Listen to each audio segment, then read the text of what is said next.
সুপ্রিয় শিক্ষার্থী বন্ধুরা, আসসালামু আলাইকুম। স্বাগতম তোমাদের চ্যানেল এডুকেশন টুডে 24 এ। তো আজকে আমরা যে বিষয়টি নিয়ে আলোচনা করতে যাচ্ছি সেটি অলরেডি তোমরা থাম্বনেল দেখে বুঝে ফেলেছো। হ্যাঁ, আজকে আমরা আলোচনা করতে যাচ্ছি 2024 সালে এসএসসি আইসিটি পরীক্ষায় ডিজিটাল ডিভাইস অংশ থেকে যে সৃজনশীল প্রশ্নটি আসছিল সেটা ব্যাখ্যা সহ বিস্তারিতভাবে আলোচনা করব। তো ইতিপূর্বে আমরা ঢাকা বোর্ডে 2024 সালে যে সৃজনশীল প্রশ্নটি সংখ্যা পদ্ধতির অংশ থেকে আসছিল সেটা ব্যাখ্যা সহ বিস্তারিতভাবে আলোচনা করে ফেলেছি। তো তোমরা যারা এখনো সেই ভিডিওটি দেখো নাই তারা এই ভিডিও ডিসক্রিপশনে সেই ভিডিওটি পেয়ে যাবা, সেখান থেকে দেখে আসতে পারো। তো এখানে দেখতে পাচ্ছ ক নম্বরে দেওয়া আছে আজকি কি। আজকি হচ্ছে একটা কোডের নাম। তো উত্তর হিসাবে তোমরা লিখতে পারো আজকি একটি বহুল প্রচলিত 7 বিট কোড। আজকি এর পূর্ণ নাম হচ্ছে American standard code for information interchange.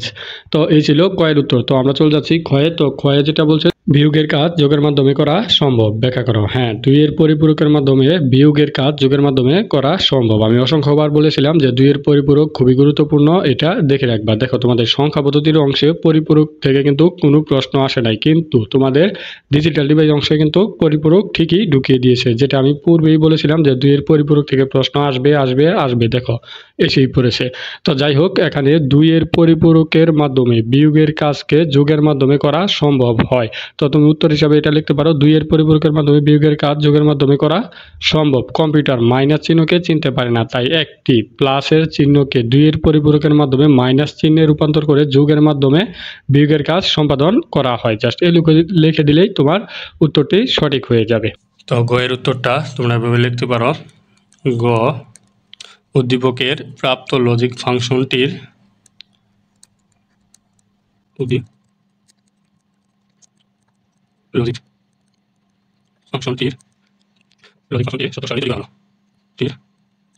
সত্য সারণী তৈরি করা হলো। তো এখানে আমাদের কি আছে দেখতে পাচ্ছ যে এখানে কি আছে, ওয়াই সমান এ প্লাস বি, তারপরে আছে এখানে A plus B not A not plus C. তো এখানে টোটাল কলাম এবং রো হিসাবটা আমরা করে ফেলি।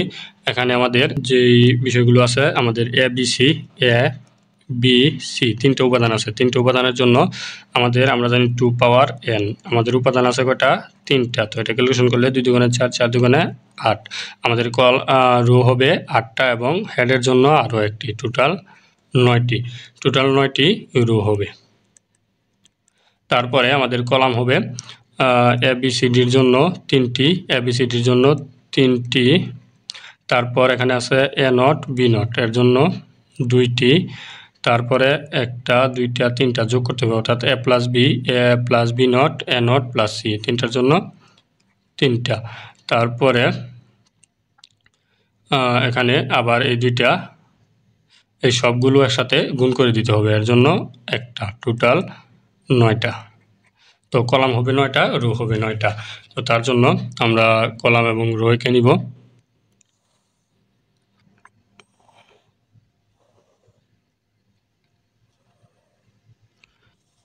একটা এঁকে দিলাম, তারপর মাঝামাঝি একটা দাগ দিয়ে দিব, তারপর এর মাঝামাঝি একটা দিব, এখানে এর মাঝামাঝি একটা দিব। এখন প্রত্যেক দাগের মাঝে যদি আমরা একটা একটা দিয়ে দেই তাহলে আমাদের সুন্দর মতো 8টা হয়ে যাবে। দেখো, 1টা 2টা 3টা 4টা 5টা 6টা 7টা 8টা, উপরের হেড 9টা। তারপরে দিকের জন্য এ এর জন্য, বি এর জন্য, সি এর জন্য, এ নটের জন্য, বি নটের জন্য, তারপর এ প্লাস বি এর জন্য, এ প্লাস বি নটের জন্য, এ নট সি এর জন্য। তো এই যে A B C, A not B not, তারপর A plus B, A plus B not, A not plus C এবং সর্বশেষ ওয়াই, এই সবগুলোকে। তো এখন আমরা এখানে যেভাবে এই গড়টা সাজাবো সেটা হচ্ছে এই যে মৌলিক উপাদান এ বি সি, এই তিনটার সর্বডানে যেটা থাকবে, যেমন সি, এখানে আমরা একটা 0 একটা 1, একটা 0 একটা 1, একটা 0 একটা 1, একটা 0 একটা 1, এইভাবে জাস্ট বসিয়ে দিব, আর কিছু শেখার দরকার নাই। তো তোমরা যারা শতক সারণী কীভাবে অঙ্কন করতে হয় তোমরা পারো না, তারা আমাদের এই চ্যানেলে অসংখ্য ভিডিও দেওয়া আছে, সেগুলো দেখেও কিন্তু শিখে আসতে পারো। তারপর একটা 0 একটা 1 দেওয়ার পর আমরা 2টা 0 2টা 1 দিয়ে দিব। তারপরে 2টার ডাবল 4টা, তো 4টা 0 4টা 1 দিয়ে দিব, জাস্ট বসে গেছে।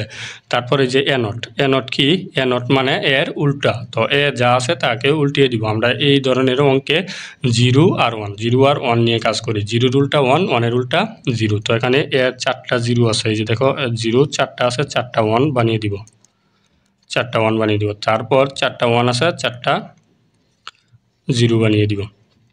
তারপর দেখো বি নট এখানে 2টা 0 আছে, 2টা 1, 2টা 0 2টা 1। তো আমরা এখানে প্রথম 2টা 1, পরের 2টা 0, পরের 2টা 1, পরের 2টা 0 বানিয়ে দিব, জাস্ট এনাফ। তারপর এ প্লাস বি 2টা যোগ করে দিব। তো এখানে দেখো যে এ প্লাস বি 2টা যদি আমরা যোগ করি তাহলে 0ই হয়, পরেরটাও 0ই হয়। পরেরটা একটা 1 থাকলেই 1 হবে, পরেরটা 1, পরেরটা 1।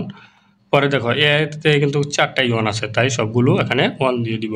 তারপর এ প্লাস বি নট এখন হবে এটা এবং এই যে এটা। তো এ প্লাস বি নট হলে এই যে এখানে প্রথমেই 2টা 1 আছে, তাই প্রথম 2টা 1 দিয়ে দিব।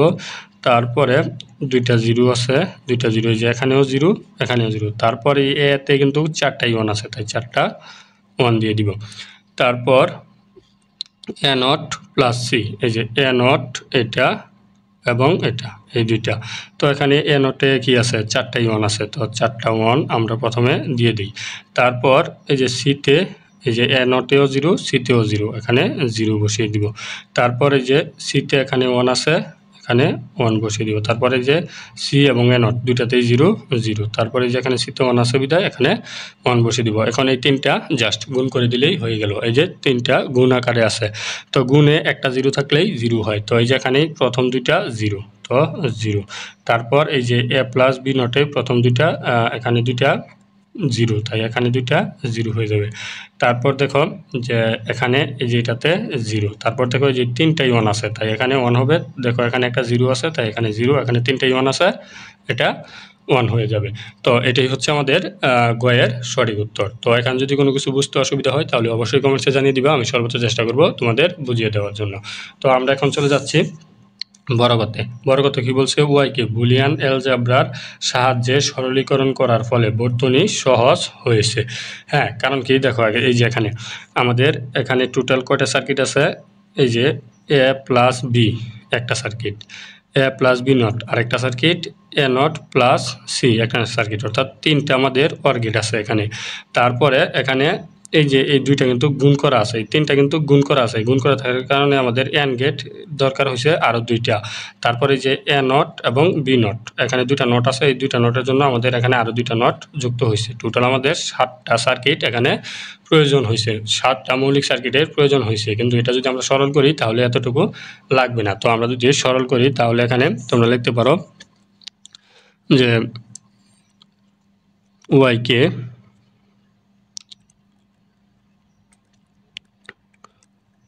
ওয়াইকে বুলিয়ান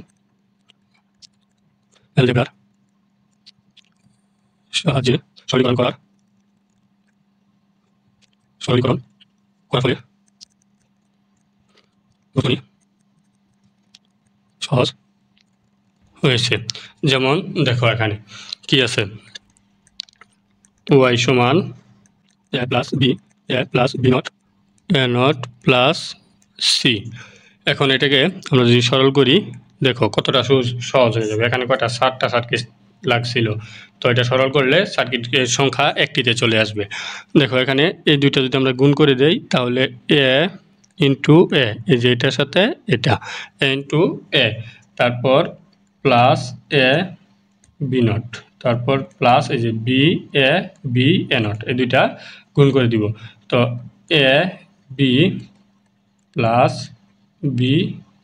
বি নট, তারপরে এখানে এ নট প্লাস সি, এটা আগের মতোই থাকবে। তো এখান থেকে এ ইন্টু এ নট সমান একটা A plus A B not plus A B plus B into B not সমান 0, তারপর এ নট প্লাস সি। এখানে যদি আমরা এখন এ কমন নেই সবগুলো থেকে তাহলে এখানে 1 plus B not plus B plus 0, এখানে এ নট প্লাস সি থাকবে। তারপর এ এখান থেকে এই যে A1 প্লাস বি নট বা বি প্লাস বি নট যেটাই থাকুক না কেন, এখানে যোগ আকারে যদি থাকে সবচেয়ে বড় অর্থাৎ 1টাই যাবে। আমি এখানে বলে রাখি যে যদি কোথাও তোমরা দেখো যে এরকম 0 A1 এই তিনটার মধ্যে যদি গুণ হয় তাহলে কি ছোটোটা যাবে, গুণ হলে ছোটোটা যাবে। ছোটো গুণটা 0 ছোট, এ মাঝামাঝি, 1 সবার বড়, তো ছোটোটা যাবে ছোটো। আর যদি দেখো যে যোগ হয় তাহলে বড়টা যাবে। তো সবার বড় 1 এবং তারপরে এ, তারপরে 0। তো এখানে কি হচ্ছে দেখো তো, এখানে যেটা হচ্ছে যে আমাদের যোগ হচ্ছে সবগুলো। তো এখানে যদি যোগ হয় আমরা এইভাবে লিখতে পারি এ প্লাস বি নট প্লাস এই যে বি আর 0 যোগ করলে বি হয়, এ নট প্লাস সি। তারপরে এখানে যদি আমরা এ প্লাস বি নট সমান কত 1, তারপর এখানে এ নট প্লাস সি, তারপরে এই যে 1 যোগ করলে 1, তারপরে এ নট প্লাস সি, তারপর এ 1-এর সাথে গুণ করলে এ আসবে, তারপর এখানে থাকে এ নট প্লাস সি, তারপরে এই দুইটা গুণ করে দিলে A into A not plus A C, A into A not সমান 0 প্লাস এসি, এখানে 0-এর সাথে এসি যোগ করলে এসি হবে। দেখো এখানে আমাদের সরলের মানটা আসছে এটা। তো এটাকে যদি এখন আমরা সত্য সারণী বা কোনো সার্কিট আঁকি, দেখো এখানে আমাদের সার্কিট কয়টা ছিল, 7টা আসছিল, আর এখানে কি এসি জাস্ট গুণ করে দিলেই হলো, এই যে এরকমভাবে এসি জাস্ট এসি, দেখো এসি চলে আসছে, জাস্ট এটুকু লিখে দিলেই হয়ে গেল। তো দেখতে পাচ্ছ যে এখানে কিন্তু ওয়াই এর মানকে আমরা সরল করে যেই বর্তনীটা আছে সেটা কিন্তু একেবারে সহজ করে ফেলা হয়েছে। তো এই ছিল আলোচনা। তো এখানে যদি কোনো কিছু বুঝতে অসুবিধা হয় তাহলে অবশ্যই কমেন্টসে জানিয়ে দিবা, আমি সর্বোচ্চ চেষ্টা করব তোমাদের বুঝিয়ে দেওয়ার জন্য। তো ভিডিওটি প্রথম থেকে শেষ পর্যন্ত দেখার জন্য তোমাদের অসংখ্য ধন্যবাদ। আসসালামু আলাইকুম।